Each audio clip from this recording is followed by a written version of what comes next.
ഞാൻ പലവട്ടം പറഞ്ഞിട്ടുണ്ട്. നീ അമ്പാടി ആഗ്രഹിക്കുന്നൊന്നും ജന്മത്തിൽ നടപടിയാവുന്ന കേസല്ലാന്ന്. നാളെ നീയും ജയകാന്തൻ തമ്മിൽ കല്യാണം നടന്നിരിക്കും. ഇല്ലെങ്കിൽ നിന്റെ അച്ഛൻ ഈ നടപടി ധാരാളം ജീവിച്ചിരിക്കില്ല. ഇനിയൊരു പേരോട് വേണ്ടി പോയാ എന്നെ മോളാൻ നോക്കില്ല. ചാവിട്ടി കൊന്നാളെ ഞാൻ ഒരു പൊട്ടോളെ.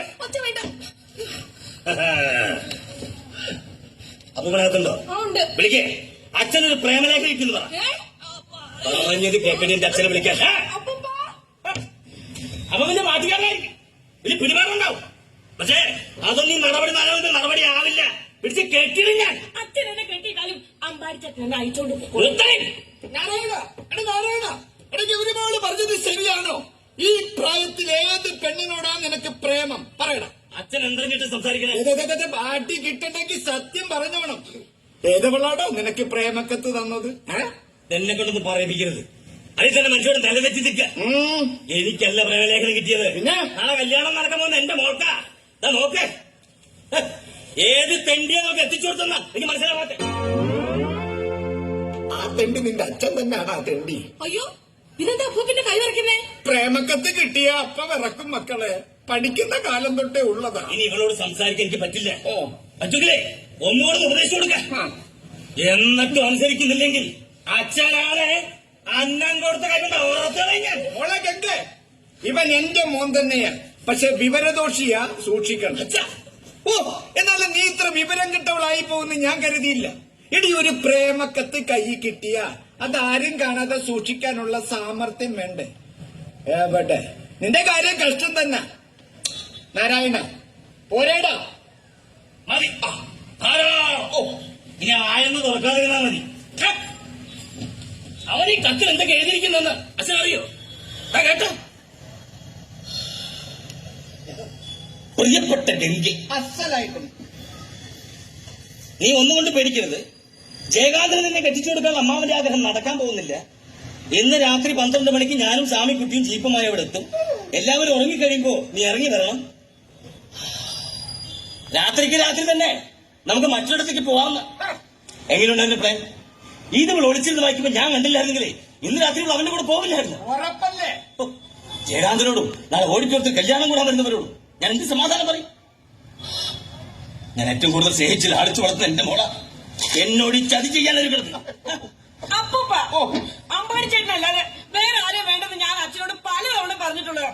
എന്നിട്ടും എന്റെ മനസ്സ് മനസ്സിലാക്കാതെ വേറെ ഒരുത്തിനെ കൊണ്ട് കെട്ടിക്കാൻ ശ്രമിച്ച ഞാൻ ഇഷ്ടപ്പെടുന്ന ആളുടെ കൂടെ ഒളിച്ചോടും. അതിലെന്താ ഒരു ചതി? ഇതിൽ എന്താണോ ഒരു ചതി? കല്യാണ തലേന്ന് കാമുകനെ പൊളിച്ചോടുന്ന ചതിയല്ലേ?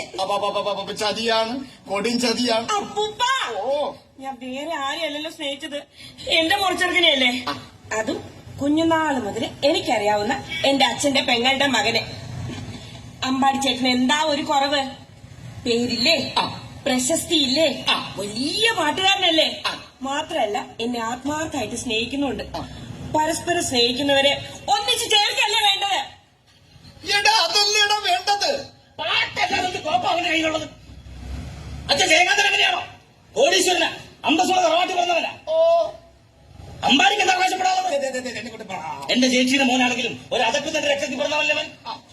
എന്റെ ചേച്ചിയുടെ അടിയാളുടെ പ്രണയത്തിൽ കണ്ടെത്തിച്ചില്ലേ ചേച്ചിക്ക് പാട്ടിനോടുള്ള ഭ്രമം കൊണ്ടായിരുന്നു. കള്ളവും കഞ്ചാവും അടിച്ച് ചോർന്നിപ്പവും ചാവുമ്പോ എന്റെ ചേച്ചിക്ക് മിച്ചം കിട്ടിയത് അവന്റെ രക്തത്തിൽ പറഞ്ഞൊരു കുഞ്ഞ്. അവനല്ലേ അമ്പാടിച്ചവനാണ്. ഒരു അതക്കത്തെ സന്തതിക്ക് തറവാടിയായ നടപടി നാരായണന്റെ മകളെ കെട്ടിച്ചു കൊടുക്കണോ?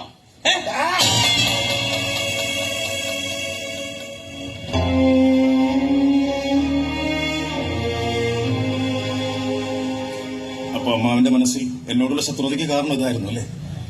ഇത്തിരി പിശുക്കത്തരവും പിടിവാശിയൊക്കെ ഉണ്ടെങ്കിലും എന്റെ അമ്മാവൻ നടപടി നാരായണൻ എല്ലാത്തിനും ഒരു നിലപാടുള്ള ആളാണെന്ന് ഞാൻ വിശ്വസിച്ചിരുന്നത്. ഉള്ളിൽ ജാതിവെറിയുടെ വിത്ത് കിടപ്പുണ്ടെന്ന് ഞാൻ വിചാരിച്ചില്ല. എന്തില്ലെന്ന് പറഞ്ഞാലും വന്ന വെറിയുടെ വിത്തും പേരും എല്ലാവരുടെ മനസ്സിലുണ്ട്. അങ്ങനെ അടക്കി പറയണ്ട. ഈ നിൽക്കുന്ന അപ്പൂപ്പനിൽ പോലും ഇപ്പൊ അങ്ങനെ ഒരു ചിന്തയില്ല. എനിക്കുണ്ടെന്ന് കുട്ടിക്കോ? ഞാൻ സ്നേഹിച്ച് വളർത്തി എന്റെ മോളെ കെട്ടിച്ചു വിടുമ്പോ കെട്ടാൻ പോകുന്നതിന്റെ വിത്തും പേരും ഞാൻ ചകഞ്ഞു നോക്കും. എന്തൊക്കെ പറഞ്ഞാലും എന്റെ മോളെ കെട്ടാൻ യോഗ്യനല്ല. സ്ഥലം കിട്ടോ? നാരായണ, അച്ഛൻ പറയുന്നത് ഇന്ന് രാത്രി താഗോർ ഹാളിൽ നിനക്ക് പാട്ട് കച്ചേരി ഉള്ളതല്ലേ? എന്റെ മോളെ കല്യാണം മുടക്കാൻ കേട്ടോ പോയി പാട്ട് പാട. അത് മുടക്കിയാലേ സംഘാടകർ എടുത്തിട്ട് പെരുമാറുള്ളൂ. പക്ഷെ ഇത് മുടക്കിയ ഒന്നുകിൽ നീ അല്ലെങ്കിൽ ഞാൻ. എന്റെ കൂടെ പറപ്പിന്റെ വയറ്റി പറന്നതുകൊണ്ട് ക്ഷമിക്കണത്. ഇറങ്ങി പോടാ.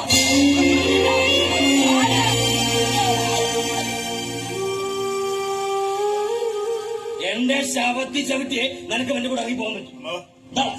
ജാതിയിൽ താണവന്റെ ചോരയാണെങ്കിലും ഈ പെങ്ങളുടെ കുട്ടിയെ അമ്മാവനും തോളിലിട്ട് നടന്നിട്ടുണ്ട്. ഗംഗയെ പോലെ ഈ നെഞ്ചിലെ ചൂട് ഞാനും കുറെ അനുഭവിച്ചിട്ടുള്ളതാ. പൂരത്തിനും വേലയ്ക്കൊക്കെ പോകുമ്പോ അമ്മാവന്റെ ഈ രണ്ട് കൈകളിലും തൂങ്ങി കൂടെ വന്നവരാ ഞാനും ഗംഗയും.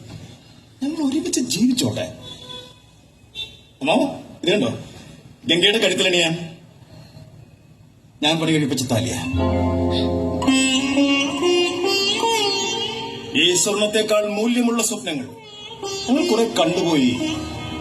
തച്ചുടക്കരുത്, നിങ്ങളുടെ മനസ്സിനെ തച്ചുടക്കരുത്. അച്ഛാ, ഞങ്ങളെ ജീവിക്കാൻ അനുവദിക്കോ?